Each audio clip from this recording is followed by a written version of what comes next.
Hey, this is AJ Watkins with Top 5 Rap Website, Real Talk Episode 7. Top Let's 5 talk rap about website. it. You already know what's going on. Real Talk episode. What episode is this? 7? I don't know. 6 or 7. Ooh, lucky number 7. Hope it's 7. We got Allison Watkins in the building. What up? Hey. Allison, CEO of All Natural Kinks. Yes. And I remember the first time we spoke, extensively, I think it was when you were in DC. I think we were both on the East Coast at the time. Oh, yeah. I was in Boston, you were in DC, and it was for your life coach. Oh, yes. Do you remember that conversation? I do remember that conversation. I don't remember every detail, but I definitely remember like the gist of it. So your time in DC, how was that? How long were you out there in Washington? It was good for what it was. So I went out there right when I graduated from college. So I moved out there 2012. I was already interning down there with Teach for America with my old mentor, and he went from, I also worked with an organization called College Summit, so kind of giving aid to people in high school that don't have it. And so he moved to Teach for America. I was like, I'm about to be in DC. I need an internship, so hook it up type of thing. So he was like, yeah, come on. And so I interned him for Teach for America. But for me, it was kind of a double sword because I knew I wanted to work in DC. I knew I wanted to move to the East Coast, New York originally, but I wanted to move to the East Coast. So I wanted to kind of see what that experience would be like and try to get a job out there. That was like my main goal. So you went out there for Teach for America, or you were already out there and then you found your mentor who was at Teach for America? So I did so the University of California has something called UCDC. I think Riverside had it too, UCDC, right? Yeah, so UCDC. So I did that program my last semester at UC Merced. And so doing that, I connected with him for the purpose of moving out there. And then so after that, I was applying like crazy for jobs down there, mostly in New York, but they offered me the job in DC. So I was like, you know what, it's East Coast, it's close enough, I'm gonna take it.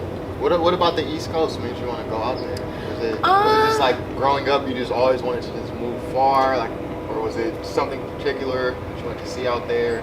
I liked New York vibe of the people. Like I felt like where did I visit? When I went to DC, when I visited there a few times, I should say this, I always felt like a connection with like the art down there, the scene out there from what I saw on TV. Probably. New York, yeah, you know. Everyone falls in love. Yeah, you know, because it's just like, oh man, it's so cool, and and all the shows. I know it just looks like it's crazy there. So I kind of fell in love with the dream of New York. I'm like, oh, that's so cool. The people have to be like so cool. And then when I went out there, when I was living in DC, I visited them like a few times. I went out there and I loved it. But you drove?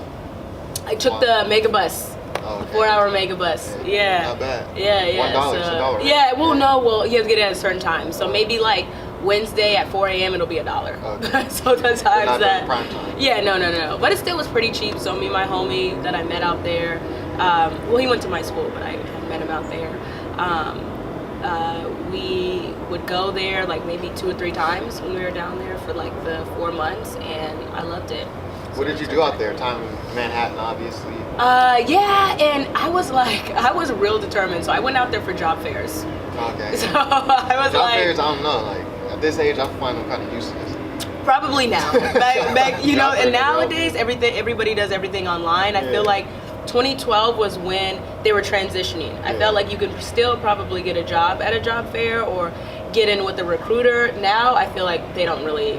I've always struggled with job fairs, even college fairs. Like when I was in high school, I could never get accepted on the spot. Like I got accepted eventually, but the fair type thing just never worked for me. Maybe I'm not doing it right. Well, no, I would agree. Well, I actually have never gotten hired on the spot like at a fair. Like I've been on the other side working, for corporate for 5 years. I was actually working with recruiters and I would see the process, but myself, it took me probably going to 4 or 5, like stalking the company that I wanted to work for. And so then, stalking people and like, like really going to, going to everything that I could to actually for them to get on their radar and then eventually get, hired onto the company. So you work so hard at, what did you major in at UC Merced? Biology. You work so hard at UC Merced and then even bio, so you don't major in biology and not know like somewhat what you want to do. Like It's that's true. a hard major. It's you're true. Picking that major because you know, okay, it's not like you're picking general ed or liberal arts. Mm-hmm. You're picking a very specific major, and then you went through the interview process and UCDC. So you're working hard to get, I guess, in was it the corporate world, or maybe just a professional world? What made you transition from that to the entrepreneurial all natural kinks? So originally, it's kind of been a wild ride for me. So originally, and you made a great point, because you don't really go into biology or like the sciences unless, you know, everyone kind of knows the direction. Either they want to get into research or they want to get into medicine. Yeah, med school. That was me. I was hell bent on, I want to get into sports medicine. So that was, you know, in order to do that, pre-med was the way to go. So what I did is I did a lot of like internships and a lot of like shadowing opportunities where I would go shadowing with different like doctors who would take me just so I can see, okay, is this really what I want to do? And doing that, I realized, no, I don't want to do that. I'm not into it. What about it made you? I felt like it wasn't really me, in a sense of like, because I've always been a helper. I've always wanted to help people, and I've been pretty good at science. So I was more of like, okay, well, the helping aspect really brought me to that. And so being there, I'm like, I don't really want to be constricted by like an office, like a, you know, like a room or something like that. I was very much like that. The office will really, and you're very nice with the words, but I'll just say it straight up, the office will kill you. Like if you don't have, the office is a real energy killer. It's it could be a real dream killer if you don't have the persistence to, you know, getting off work, get home through traffic, go home and then work on what it is that you're passionate. If you don't have like the energy to do that every day, yeah, which most of us don't, like the 9 to 5 office life can really be a drain. It can, and I think it's like this. It can especially be a drain, and I talk to Alita about this sometimes. It can especially be a drain if you're not doing something that you have somewhat of a passion or excitement about, right? Like I think that's when it can be a drain. Or, but I think the 9 to 5 can be good, used for a tool to get you where you need to be, right? Like I think you need to go in there. What the mistake that I made is, first of all, I stayed in it too long. Probably, I stayed in it too long. Like you're in and out. Like. Yeah, well, 5 years. But I actually knew at year 2 that it wasn't for me, and it wasn't necessarily the 9 to 5, but it was I couldn't. It was what I was doing. Like I was just doing a lot of IT work, which I mean, I didn't study IT. I wasn't really into IT. I went into it with the purpose of, you know, helping people. It was consulting. I'll say that first. It was consulting. So I went into it hoping that I would be able to, you know, work with businesses, help them get to where they want to be, you know, because in college, I really liked working with my organization, National Society of Black Engineers. Shout out to Nesby, my baby right there. Anyway, so I loved watching the young people going into an executive position, being part of that process, helping them grow, helping them develop into the young leaders that I felt like they were meant to be. That was like my passion. So I was telling, you know, some of my mentors about what I was passionate about. They suggested consulting. You know, that's why I was like, okay, this is it. I have to go for it. And so when I got into it, it was more of like IT. It was a lot of, you know, technology. It was a lot of working with computers. So what were you doing, like help desk? Not help desk. So what I was doing most of the time, it was a lot of different roles that I was doing, because consulting, especially with the government, you're not doing anything, you know, well, with consulting in general, you have a role and then you transfer out of that role, right? And projects. Projects, exactly. And so what I was doing most of the time, I was training. That was my main thing. So what I would do is I would learn the technology, you know, learn the new technology, and learn the technology that they had to transition from. So it's basically getting them from their own system. They would buy our system and showing them how to use the new. Yes, migration, exactly. So you know the language. Exactly. Yeah. I work with a lot of migration teams in my office. Yes. So it's well, it's okay, but it's just kind of like, and I could learn. I was really good at learning technology. I liked probably the aspect of getting up there and practicing my public speaking. That was great. I got really, really solid at that, which was good. But all the other aspects, like what I was teaching on, what I was like showing them how to do their job better, I had no soul in it for me. So what was the point where you were like, I can't, because you said year 2 you knew that you wanted to be out. Yes. Well, when was the point where you were like, I can't do this. I can't do this no more? You go into your new job really excited. Yeah, I know, right? Yeah, morning, exactly. And everyone's just kind of looking at you like, all right, when is this? Like, when is he going to feel like the energy? When is he going to get tired of it? When did it happen for you? So when I found out year 2 that it really wasn't for me, what my first thing was like, I want to really make this job work for me. There was so much opportunity in the company that I was working for. And if you wanted to kind of switch it up, they were very good at like, okay, well, try this, try that. So, when I went there, I was like, okay, well, you know what? Let me try every aspect, right, of, what I do. And I just didn't find that fit. And I think it was when I started really pursuing my other avenues. Like when I did really well, I have another company. So I have All Natural Kinks, but I also have a company called Lays for Days where I make graduation lace. And so what's the website? laysfordays.com, LEIS, and then the number 4, and then DAYS. We'll put that. Yeah, on the bottom. I know, right? Across the screen.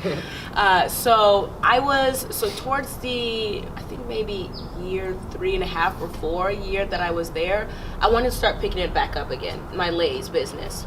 All Natural Kinks was not even a thought at this point. It started with Lays. So the first summer I did okay. It was great as a side hustle because originally I wanted to do it was to pay off my student loan. That was the original goal of why I had a side hustle, right? But as time went on, the first summer I did pretty good. I made pretty good money. This next summer though, I blew up, basically. The company just blew up. And at that point I had to decide, okay, am I gonna stick with this 9 to 5 or I'm gonna pursue my own business, and branch out. And so that's when the turning point was. And also, I kind of just wanted to start my own thing. I think that was big. And I wanted to move back to California. Yeah. That was another big thing. That's another thing, because to make the decision to quit the job, that also means you have to relocate. Mm-hmm. You're already all the way across the country, but you already wanted to go back to California. I did, and so I think what I was wrestling with, especially the last year that I moved in 2017, so this was 2016 to 2017, I was wrestling with the fact of, can I do it by myself? Or can I actually make this something that I could live off of, right? Can I actually sustain myself with it? And so talking to a few mentors of mine, I felt very discouraged about doing it. And I'd be excited one minute, I would talk to some people and they were just saying to me, well, I'm not sure about that.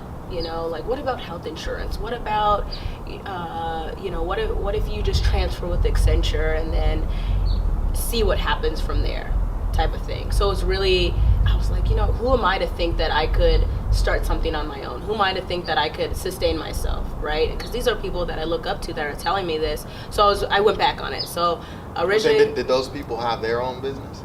They did not. And the other question is, who are these people to give comment on entrepreneurs? Exactly, but they do though. But they do anyway. And so I think, especially when they are in that like mentor position, they feel like they know best. A great mentor should be able to admit when they don't know. Yes, agreed. Great mentors don't project their fears onto their mentees. It's true, and I think this goes with mentors and people, and me and Keith talk about this all the time, people project their own fears in you, right? So people that would never have the courage to do that, put that on you, right? Because I feel like a lot of times they're really talking to themselves, like, you sure? Like their fear is, wow, I won't have health insurance.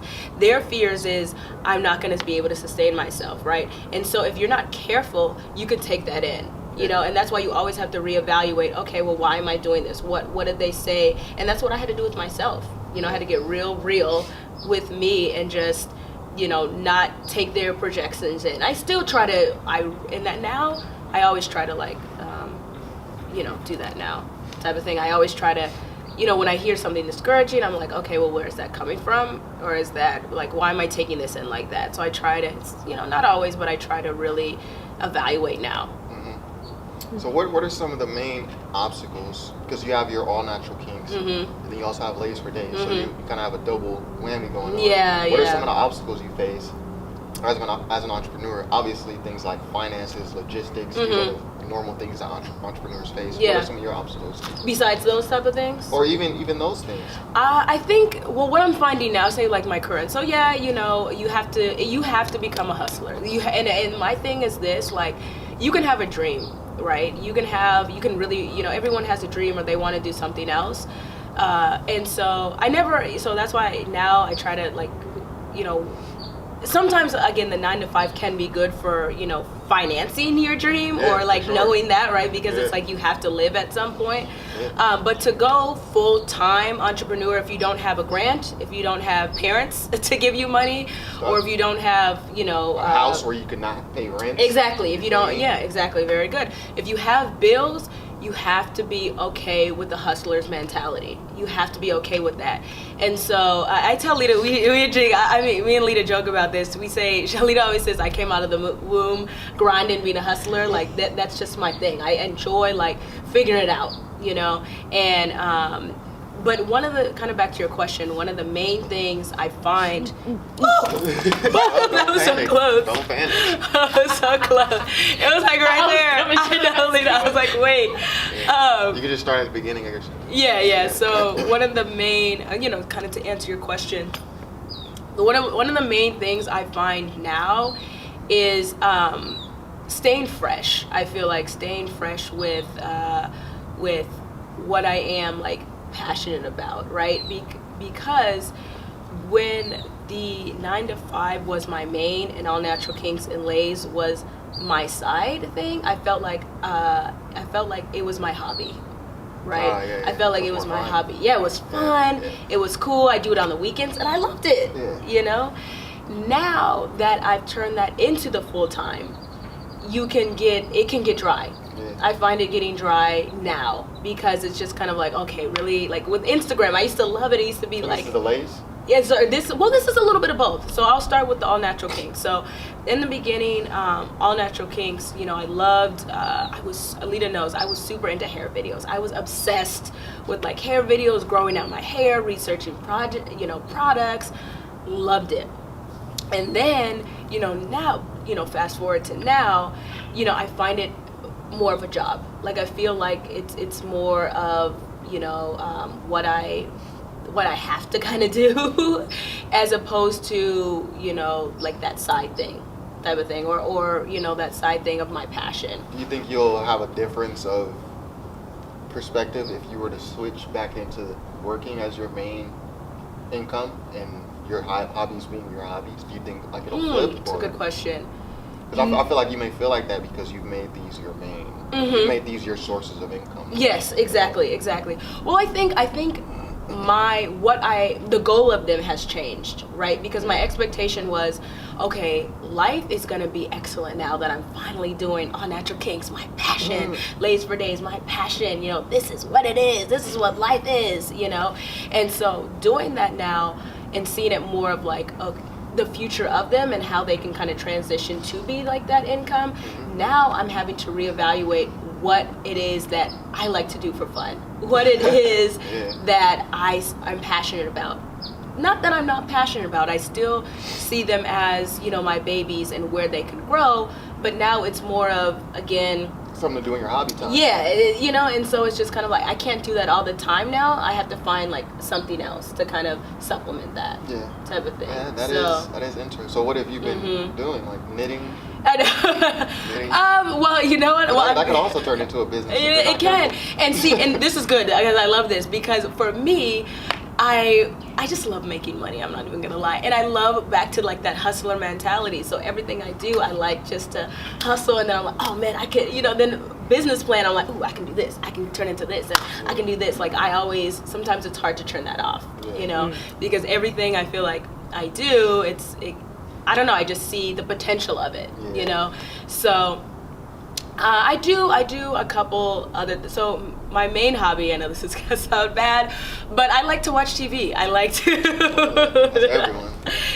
But it's like, that might binge? Do you watch like days on end or something? No, because I feel like I just need a little bit of time. Like while I'm like cleaning, or while I'm like making lace, sometimes I just like to kind of go into like old show mode. Like I'm pretty nerdy. Like I'm watching Glee right now. I watch it like. Isn't that like High School Musical or something? Yeah, it's like they have the reruns on Netflix now. So I'm like super into like Glee. I'm into anime now. Like I like watching that. Which anime? So I got a lot of anime. So right now I like, and I always say it wrong.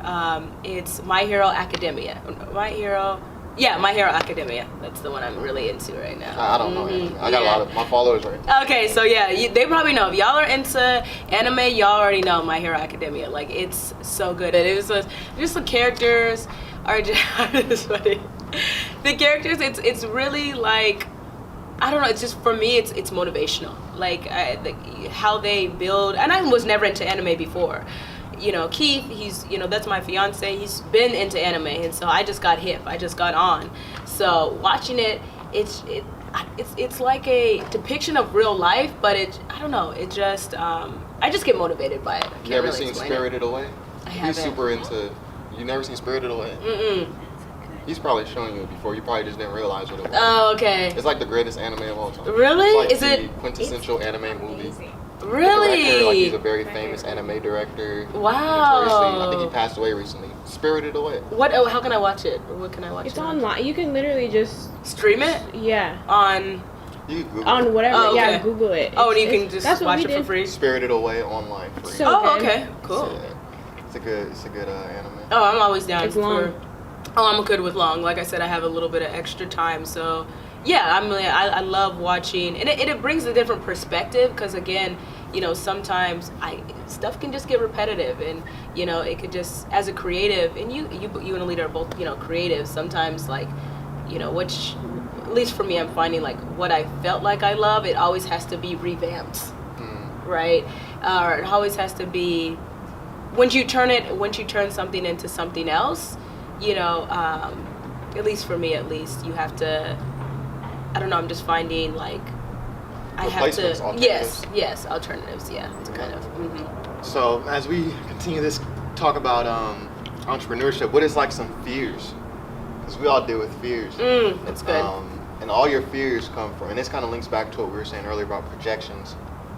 Most people, most of what people say is a result of their insecurities.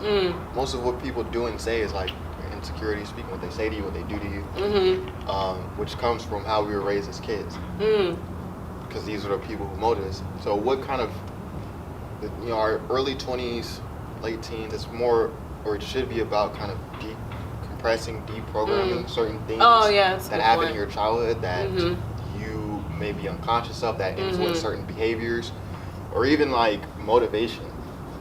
This is a real interesting thing I find with successful people, like insanely successful people. Their motivation is due to like usually a lot of trauma. They underwent something traumatic or traumatic experience, or maybe they were ridiculed, something that they're finding that just causes them to push forward and ultimately results in money and success. So fear and entrepreneurship, how do your childhood fears play into obstacles or fears that you have as an entrepreneur today? Or have you even gone that far into programming? So I have, and I love to kind of I like to figure out where stuff comes from. I like to think deeper than the surface. I'm very big on that. And I love what you said, deprogramming, right? And everything does come from somewhere. A lot of times it does come from childhood. How we react today, it comes from somewhere, back then. And for me, And I've actually told this story recently, I feel like, or I have been reflecting on it. See, it keeps coming back to me. So when in elementary school, very vivid, I actually remember 3rd grade. A lot of times, so I would, I'd be in class, and I was, I don't know why I remember this so vividly. So, every time, I'm just going to tell the story from the beginning. So in 3rd grade, I can't remember 2nd, can't remember 1st, but I remember this in 3rd grade. I was so excited just to, be in 3rd grade, I don't know, it just felt like a fresh start to me. And so I remember, the teacher would always ask questions, and I would always be so eager, to answer, and I'd always be like, oh, I know it, but I felt like I'd always get the wrong answer. I never got the right answer. And after a while, you start to get discouraged by that.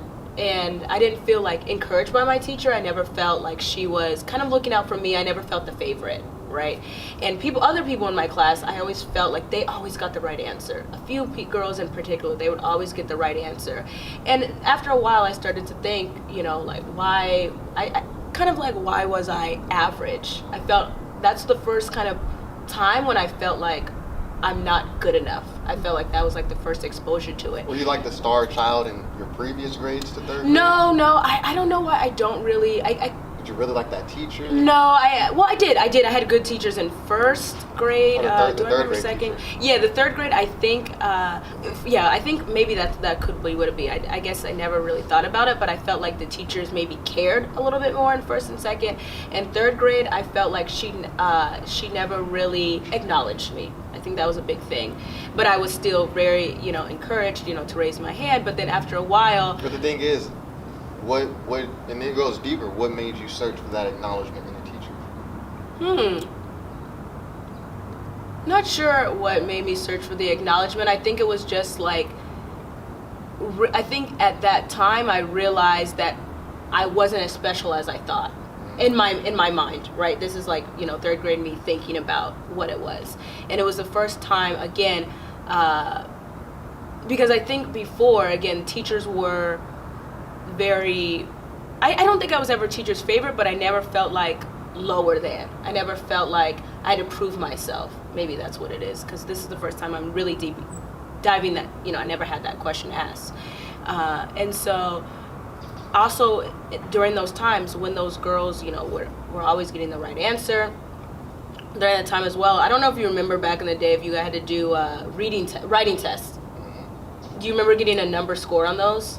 Like on the computer, the AR test? No, this was like back in the day when we used to write like, we used to write like stories. Yeah. Do you remember that? Yeah. Okay. So we'd have maybe like 3 or 4 times a year. We'd have to write like a story, and then we'd get graded back on that, right? And so it'd be from a scale from 1 to 6, right? And so I would always get an average 3 on those scores. Always, right? I'd always try to strive for more. I'd always get a 3, right? So that was also reinforcement of I'm average. And I remember, again, those 2 girls would always get 6s, always, right? And so in my head, I was like, you know what? If I'm not good enough with me being me, so I need to do what they do in order to get me to that level. So I started copying everything they did. If they took if I originally took a red construction paper to do the art project, they took orange, I would take orange. If this girl, I remember she wrote her J's in like a pretty way, and so I tried to do my J's that way. I mean, it looked ugly, but I changed my J's. I changed the way I operated, because I wanted to be better. I wanted to the teacher to see me as that. I wanted to be special. And so never really worked, but I think that was the first time of again, just not feeling good enough. And so from then on, I felt like that's when Hustler AJ turned into a different level, which is just kind of like, I'm not, I never want to be average. I never want to be thought about that. So I just grinded. I grinded in school. I grinded, and I knew in that moment that I was just going to have to work a little bit harder. I think that was a realization. Things were not going to be given to me. I would have to work. So again, the teacher never, that was just a bad year. The teacher never, came back into play. Yeah, she never really came back into play. But I remember that story because it was so And then the girls, I remember they knew I was copying them. They were annoyed by me. They would like hide, you know, I try to go with them at lunch. They would be hiding from me and be like, stay away from us. You copy us all the time. Like, you know, like, exactly, you know, little kid stuff. And so, you know, but I just remember those moments. And then, you know, 4th grade, 5th grade, 6th grade, just pushing. And then finally I felt like my efforts started paying off because my grades started going up. I was in the 90s, started being more in the 99th percentile. And this is out of 3rd grade already? Yeah, so this is out of 3rd grade. Were you in the 90th percentile prior? No, I wasn't. I was average. I was probably in the 50s, 60s. Even before the 3rd grade? Oh, yeah, but it wasn't obvious to me until the 3rd grade hit, right? And so then I would just, you know, kind of do whatever, but then I realized, again, I have to push, I have to grind, I have to do this, and, you know, and they had like special, did they have gate programs at your, I was in the gate program. Right? So I didn't get that stinking gate program until. I was in the gate program the entire time. So look at you. So you got the, that shit. Really? You do extra reading. Yeah, they did. You gotta lead a class to go do special testing. I'm like, dude, you know what? It's crazy because I was jealous of those students. I was like, but I was though. But then, so with you, so it might have been, I felt like it was just, it came easy, right? So it was like, it might have not come easy, but for me, me doing what I did normally, I couldn't get to that level. Like I said, I would do my best in those writings, but I felt it still wasn't good enough. I would, you know, I never got invited to the GATE program. I never, until 6th grade, until I got in the 90th percentile and things started turning, but I felt like always still had to work. Yeah, that's deep. So do you feel like if you ever, because I thought maybe the teacher was hating on you, like she just wasn't giving you the right answer, or you were a good student in this grade, you just couldn't, for some reason this teacher was just hating. So I was thinking maybe it was something that had to do with the teacher that made you seek acknowledgement, but it doesn't sound like that. It sounds like maybe those experiences made you level up a bit more to achieve successes that you hadn't seen prior to that. Because the way you were telling me, I thought the teacher was just hating, like, oh yeah, and like she'll give you might have had like something close to the right answer, she'll probably just say no, that's not the right answer, or you was writing good papers on your test and she was like 3. But that wasn't the case. No, that was definitely not the case. It was, and I love that you turned it into that. Did you want to say something? No, go ahead. Oh, I love that you turned it into that, because that's good. Because I think for many years I've kind of had resentment to that teacher, but the reality was I just was not the favorite, right? She wasn't doing anything particular towards me, but when I raised my hand and answered, it just was not right. And you know, when the test comes back, the teachers don't grade those. Those are like sent to district and they grade those, right? And so it had really nothing to do with her, but just where I was in that moment. But it did have a huge effect on me. And it was just a time when I really vividly remember, like, wow, you know, like it wasn't really... It was traumatic. Yeah, it was very traumatic. And then, and it was also a time when I felt like I was trying to be someone I wasn't. Oh yeah, because of trying to get that acceptance. Yeah. So, but yeah, I think that was that. And then, you know, then on I started, you know, being more comfortable in my own skin, but still, I think it follows me. I think going back to fears, I think, you know, it probably goes deep into the fact of, you know, never wanting to be, or just always getting kind of used to work, and never wanting to be average. But now, you know, going into my 30s, I'm 30 next year. I don't know, I know, right? Which I'm excited. I can't wait. But now, kind of going into that, I look back of all the times that I have worked, and now, you know, sometimes you get in like, not that you get tired of working, but you start to realize, is it all about work? You know what I mean? Yeah, my next question was, if you were to ever address and solve the fear, which comes back from that experience, would you be concerned about your well-being? Because your reaction to the experience was to work, and it's extended into entrepreneurship and living in your own place when you're 9 to 5. So if you were to ever address the fear, which is good mentally, you want to address it, how do you think, like, what will happen to your entire like lifestyle that you've built basically around being the hustler mentality? So I think now I'm actually starting to going in, and I think we talked about relearning. I think when you were here, we kind of mentioned about like relearning that stuff. And I think now, I think it was a fear of having to do it because I need to stay up with my lifestyle. I need to make money. I need to do this. But I'm thinking now, I've accomplished what I wanted to accomplish and more, right? And so I don't have to prove to anyone anymore. Yeah, that's the thing. I don't have to be that. I don't have to, no one's grading me. Now it's just about me, what I've created and, the future family that I want to create. That's what it's about now. So I'm having to take a step back in a way, and not that I'm not working as hard, but again, balancing, kind of rediscovering AJ outside of the hustle AJ. Yeah, because that experience shaped who you are up until now. And yes. And until it'll continue until you address it. Exactly. Because you who you were before the third grade. Exactly. That kind of got lost. It did. Until you choose to address it. But then once you address it, then it's like threatening what you've built your life on. Like if I was, say if you were abused as a kid and you got into football and football was the way you got over it, but then you get over the abuse, you take the right steps. Now football might not seem so interesting to you, but your whole life is built on football. Like you play in all your sports, you went to high school, you went to college off the strength of football. Your job now, maybe you're retired, you're a commentator, you're on football, but you've addressed this one mental health thing that caused you to get into it in the first place.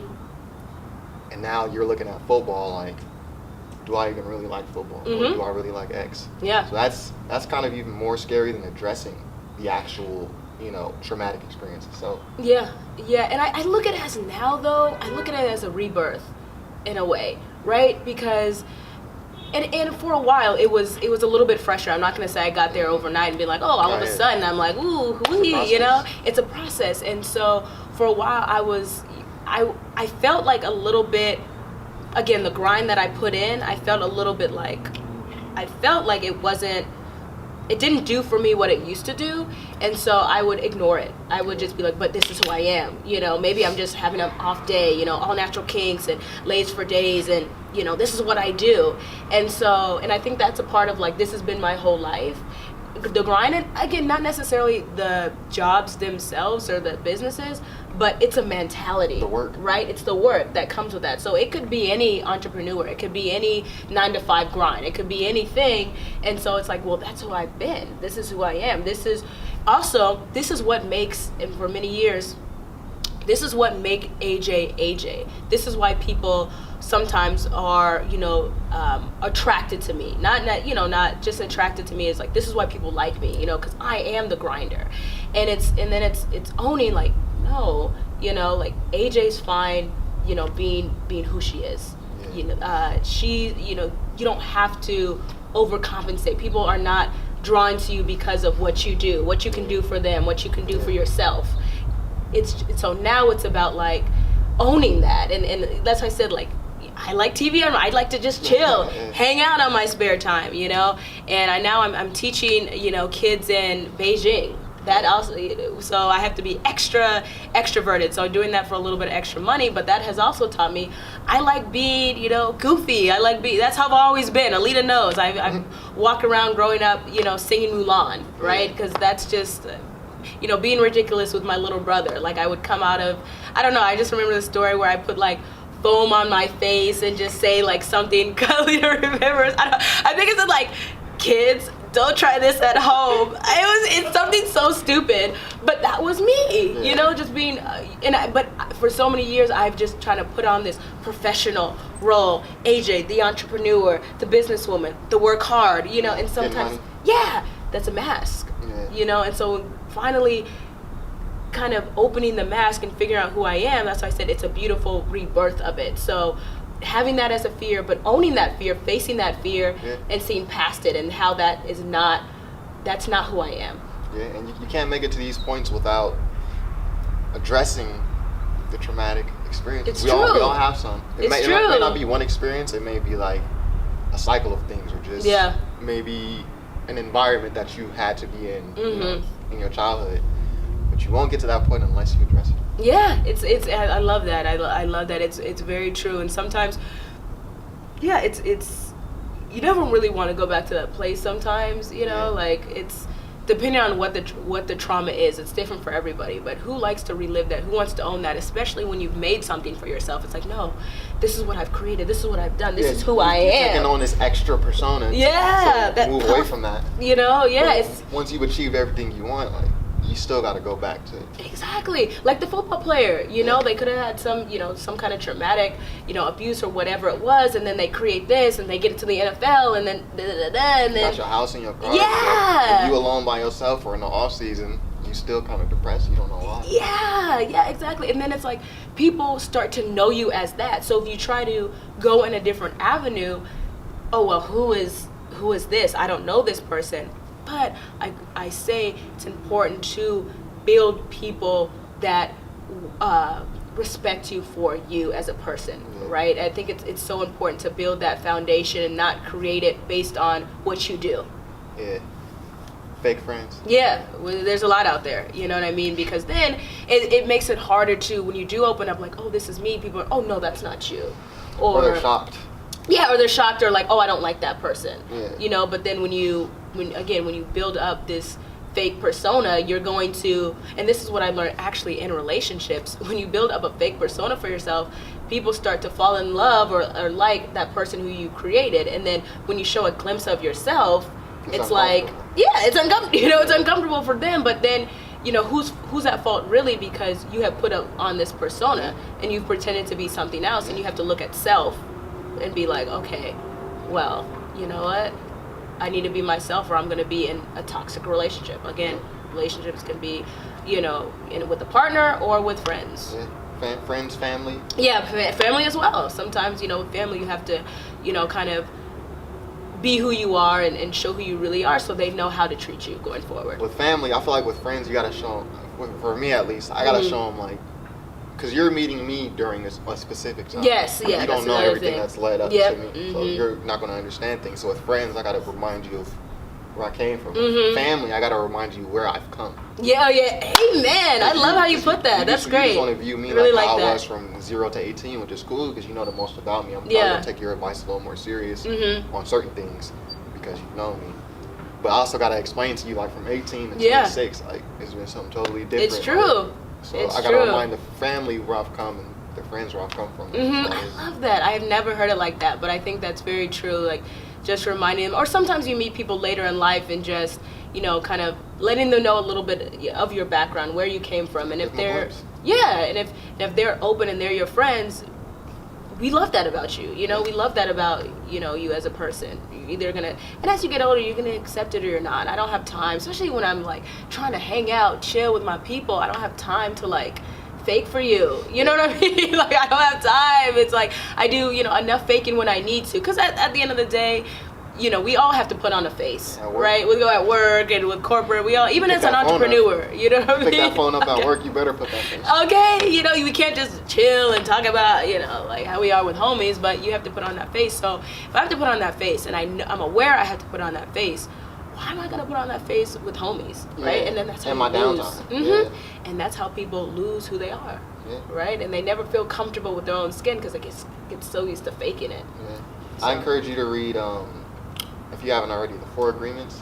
I have not. It's a book about, well, you probably don't need it now because you've already deprogrammed, but it's a constant process. It's a book about, like, deconditioning yourself and being impeccable with your word. There's 4 agreements, so each agreement has to do with a certain topic that he finds interesting.